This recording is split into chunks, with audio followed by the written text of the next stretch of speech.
ชื่อบนไหนที่ชื่ออยู่นี่บ่หรือว่ามาซื้ออยู่แถวอื่นซื้ออยู่ที่ชื่ออยู่นี่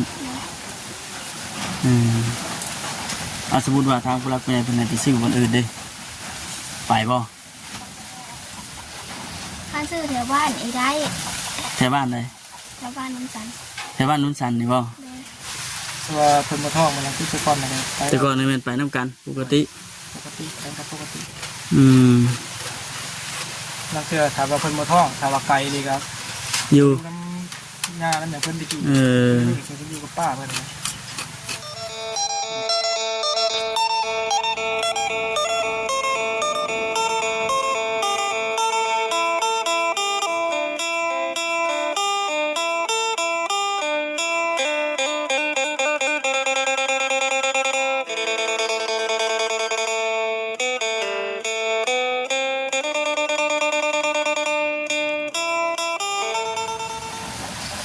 มือเศร้าตื่นมามือแดงนี่นะครูบ่มือแดงขึ้นบ่นอนบ้านเนี่ย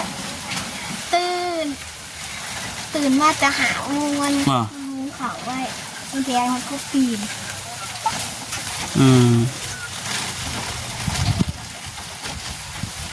ใช่ดอกมันเบิดอันช่วงฝนตกแล้วบัดมีแต่ลมมาแล้วน้องไส้เอ้ยบัดเกียมดีเกียมพับมือดีๆเด้อมัดแน่นๆพยางเลยนี่ได้พี่น้องพยางวันนี้เพิ่นมาวันนี้มัดใส่อันนี้เลยเนาะไปเนาะมาเพิ่มแล้วบัดคักอยู่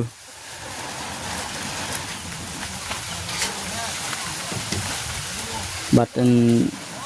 น้ำเบิดดีได้บัดนี้เพิ่นจะได้พากันไปหาน้ำกินก็จะได้ลงไปเอาอยู่พุ่นอีกเนาะเอาไทยลงไปเอา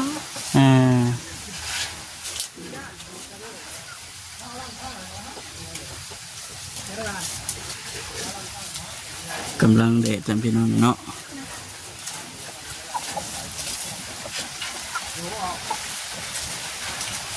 จากมือเลยเขาบ่ได้มาเลยคิดเบิ่งมาตั้งแต่มือเหมือน4 มื้อ5 มื้อเลยจังเนาะ5 มื้อเด้อ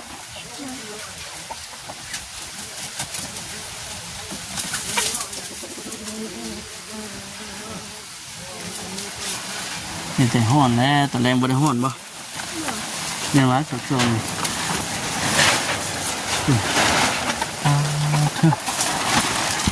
อันนี้จะเป็นคักเป็นยังละลมเดี๋ยวมาดีๆได้น้องชายเอ้ยฮะออกลมแห้งก็เกี่ยมหับมือรถวันนี้เดือน11ถล่มต้องเลยได้บาทนี้ได้เดือน12ถล่มเต้าเพิ่นว่าลมแห้งก็บ่เริ่มเลยเนาะเริ่มเข้าสู่ฤดูการเก็บเกี่ยวข้าวในแห้งลมแล้วบ่8 โมงเพิ่นก็เริ่มแห้งมากสัญญาณโทรศัพท์กับโมมีจริงบ่เพราะว่ายามลมมันแห้งดินบ่ได้โทรศัพท์อยู่นี่นะเป็นว่ากลางเว้นเนี่ยพอดินได้อยู่โดยพอลมมันบ่ค่อยแห้งเนี่ยเพราะว่ากลางคืนน่ะเพิ่นค่อยมีสัญญาณแบบนี้บ่แปลกดอกพี่น้องมันอยู่ไกล มันอยู่ไกลอันบ้านเนาะอยู่ไกลรักสัญญาณสัญญาณเก่งเฮ็ดพุ่นเมื่อนั้นบ่ค่ำก็มาตอนเว้นน่ะลงคลิปก็พอได้อยู่ทางเพิ่นน้องไลเพิ่นมีสัญญาณอยู่หั่นเนาะมันคือมีรักสัญญาณเด้โอ้มาวันนี้เฮ็ดบ่อนนั่งบ่อนเช้าข้างในบ้านนี่พี่น้องเนาะเฮ็ดดีเด้อบ่นี่ตั้งไว้ชื่อบ่นี่เดี๋ยวเจ้าเสียดีได้บ้านนี่อันนี้มัดเอาบ่เพราะว่าที่มันเจาะขึ้นไม้เลยเจาะเลยมันพอดีกับตีนเสาเลยนะ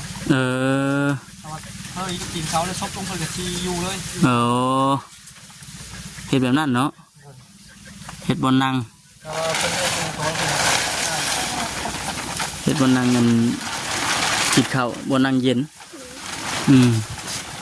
เห็นว่ามีอันสังกะสีจะ4-5 แผ่นก็เสียมานี่โอ้ยแห้งกระทาเลยนี่มันพยาในซ้ำสีแป้งเลยพยาใน ว่าเปิดมันยังไม่ได้ คือทางน้องชายก็ยังบ่ทันได้ไปเฮ็ดเวียกเนาะ แม่คนเปลี่ยนแผนก่อน เปลี่ยนแผนเห็นว่าไปบนเดียวกันกับอันน้องไล่นี่บ่ โดยไปวงเดียวกัน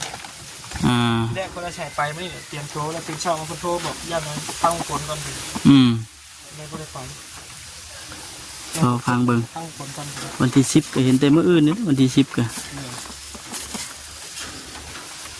พร้อมไก่เพิ่นก็ได้พี่น้องเนาะ ใกล้ปะ ทางเฝ้าไก่บัดนี้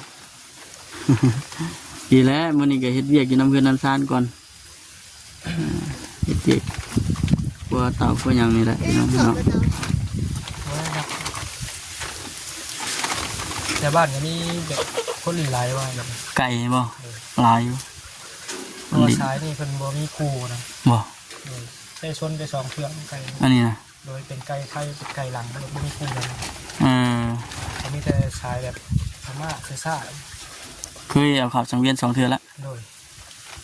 มีแต่ ชนะบ่ โดยที่ได้กินนกปลา อืม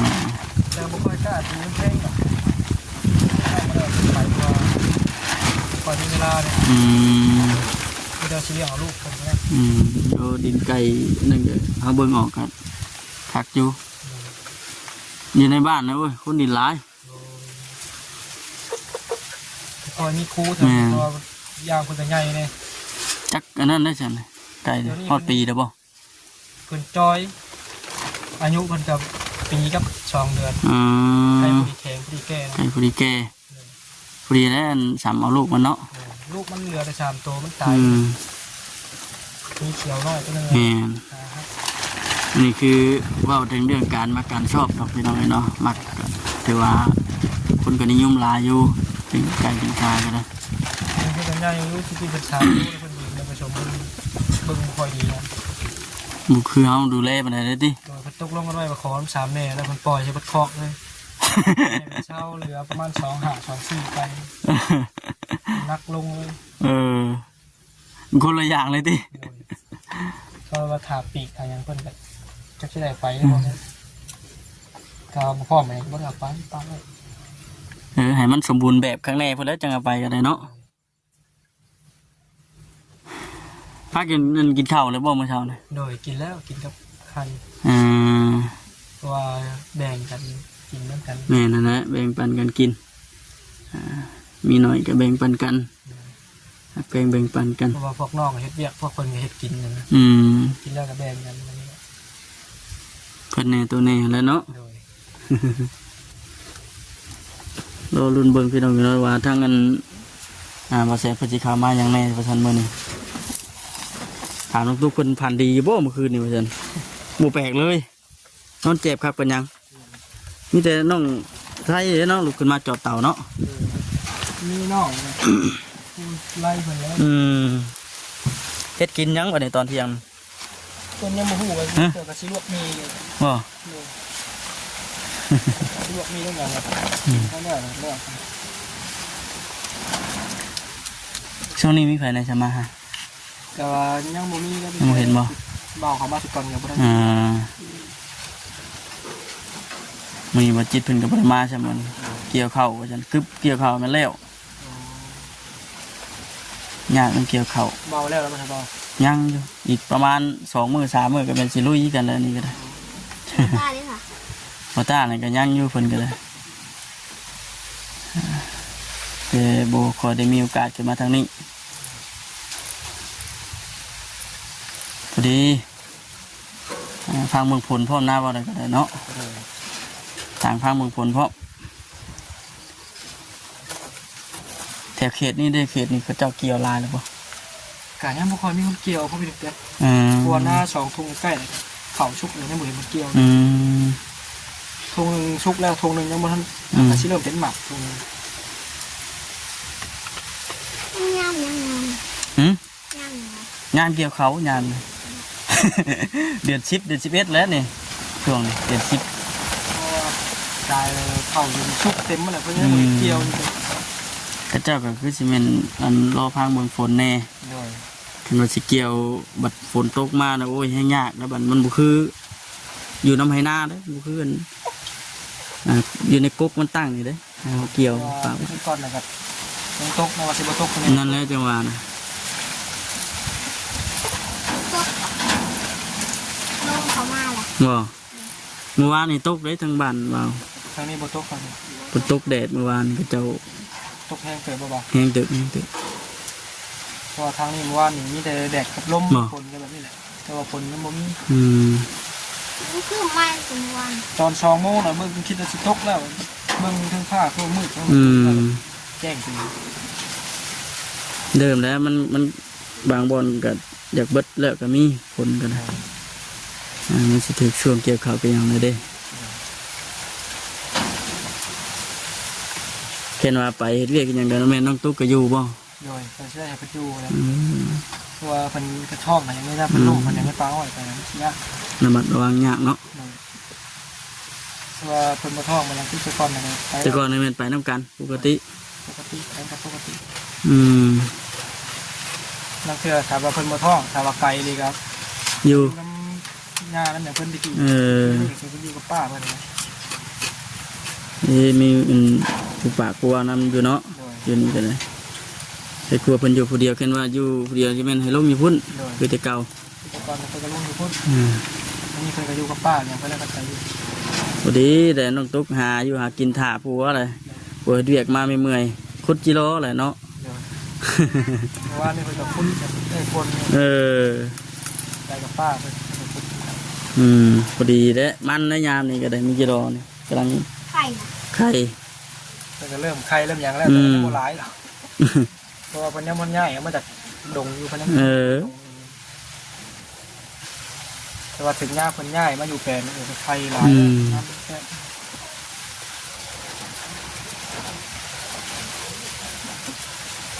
ดุนไปพี่น้องเนาะ เก็บทานกันเอา เก็บทานบ่บ้านไปเรียกไปน้ำ เจ้าน้องตุ๊กเพิ่นก็ได้พี่น้องเนาะน้องอันนั้นบ่ได้โทรมาดินน้ำบ่น้องปิ๊กไม่โทร โทรมาแหละ ฮะ เพิ่นก็ไม่โทร ไม่ มา โทรมาครับ เลย มาโทรมาดินน้ำพี่น้อง บอก คิดว่าสิขึ้นมาแต่เมื่อวานเนี่ยเดี๋ยวพี่น้องไปทำบ่คำก็ได้พอดีอันนั้น คนตก ไปขึ้นโมเมนต์ไปขึ้นเฮือนในสวนเพิ่น เออ ก็เลยบ่ได้มาเป็นว่าสิแรงขึ้นมาช่วงนั้นบัดยันบ่ทันมันไกลเติบได้ระยะทางพี่ก็ได้เนาะเคยเมื่ออยู่บ่ทางพุ่น เคยมา เมื่ออยู่เมื่อหยัง เมื่อดำหน้าแล้วบอกตา แม่นบ่ โดย ตั้งแต่จักปีละ พี่กายกูบอก แม่นบ่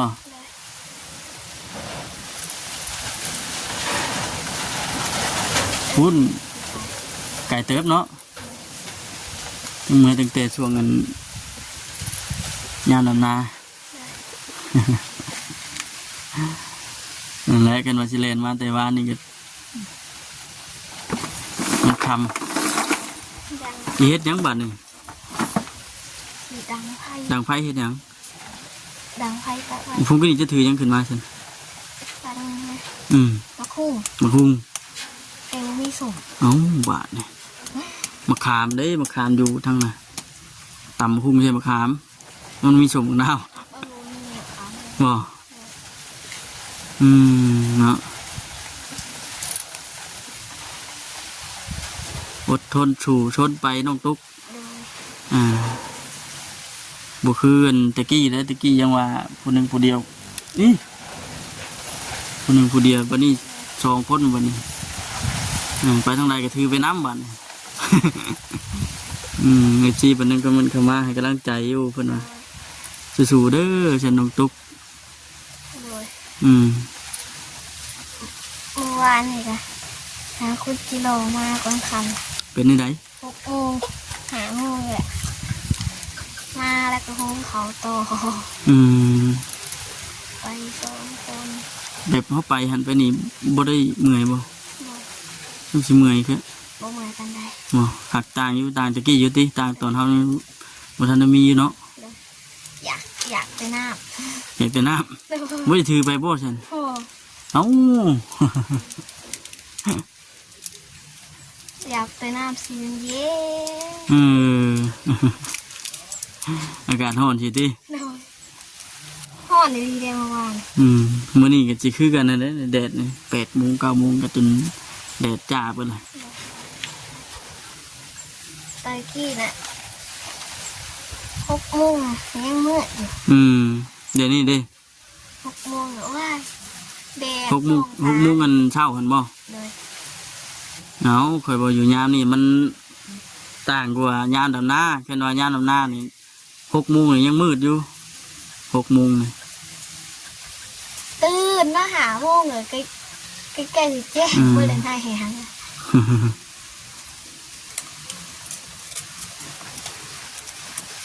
ตื่นมาเมื่อเช้านี่ตื่นมาแต่4 โมงมานั่งผู้หญิงสาวคนนี้แหละ บ่ นั่งต้มน้ำไปน้ำแล้วก็ลิ้นน้ำหวานน้ อืม ำร้านเพิ่นก็ตื่นเช้าแล้วเช้า บ่ช่วงนี้ยังว่าพออยู่ได้อยู่พี่น้องอยู่เนาะเพราะว่า เพิ่นนั้น มันอากาศมันยังบ่ค่อยนั่นปานใดอีกจักหน่อยบ่ได้น้ำหมอกลงนี่อยากหนาวได้บัดนี้เพื่อนชายเพิ่นก็คือว่าเนี่ยคือเห็นนั่นแหละพี่น้องเนาะมันบ่ได้มีอันผ้าขังมันเปลืองอยู่อากาศก็หนาวก็ห้วย อยากน้ำปั่น บ่เท่าไรน้ำปั่นจอกเท่าไร จะเจาะตัวนี้แหละต้องหัวคือกัน บ่ เอามาเคยซื้อใครทานนั่นได้ดู เจ้าหน่อยก็ได้แล้วนะ คนอื่นเศร้าจะเอาไปขาย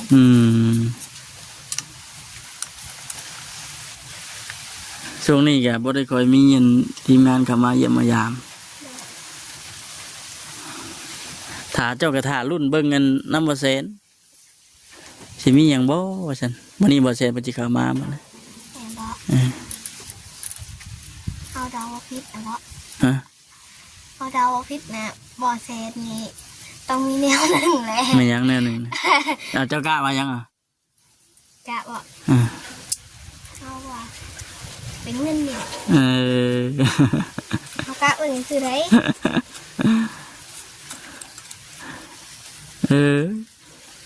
รุ่นเบิ้งข่อยกับประจักษ์คือกันข่อยก็ได้เพราะว่าข่อยก็ได้ยินชื่อว่าเราสิมาหาตั้งแต่ได้ยินแล้วว่าเมื่อวานนี่พุ่นยังมาพูดเราว่ามีหยัง เลยขอมาต่อโม สมุงกันอยู่นี่แหละ คือสิเนี่ยสิไปหา จะสิไปใส่หาใหม่ไว้ต้อนเพิ่นเจ้าก็ได้ นี่เล็กมาตัวนี้แล้วไปนำบ้าน เห็นบ่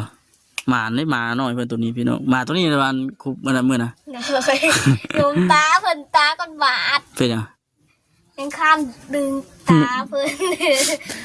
มันคามยิกบ่ โดยได้หลายตึกได้เมื่อวาน ว่านี่ก็ไปอีก โดย ไปบอลที่ว่าไปเมื่อนั้นบ่ โดย เออ ได้เศร้า3 ตัว เออ เอา2 กุ๊ก3 กุ๊ก อืม เป็นข้างเยอะยุงตาวันนี้ หากินตามป่าตามดอนแล้วก็ได้พี่น้องกันเนาะ โดย พอได้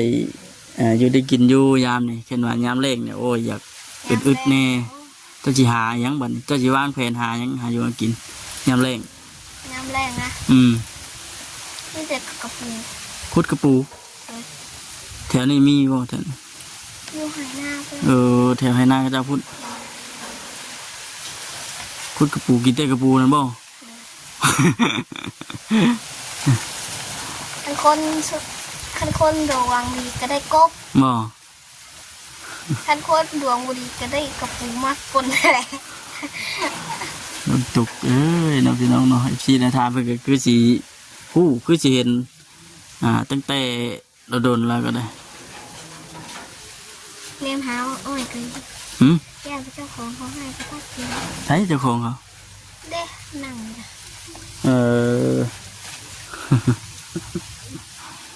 หมอจะพูดนั้นมียาเนาะเอานั่นแหละพี่น้องคลิปนี้ก็คือสิประมาณนี้แหละรอลุ้นรอเบิ่ง ว่าสิมีหยังไงมีแต่ว่า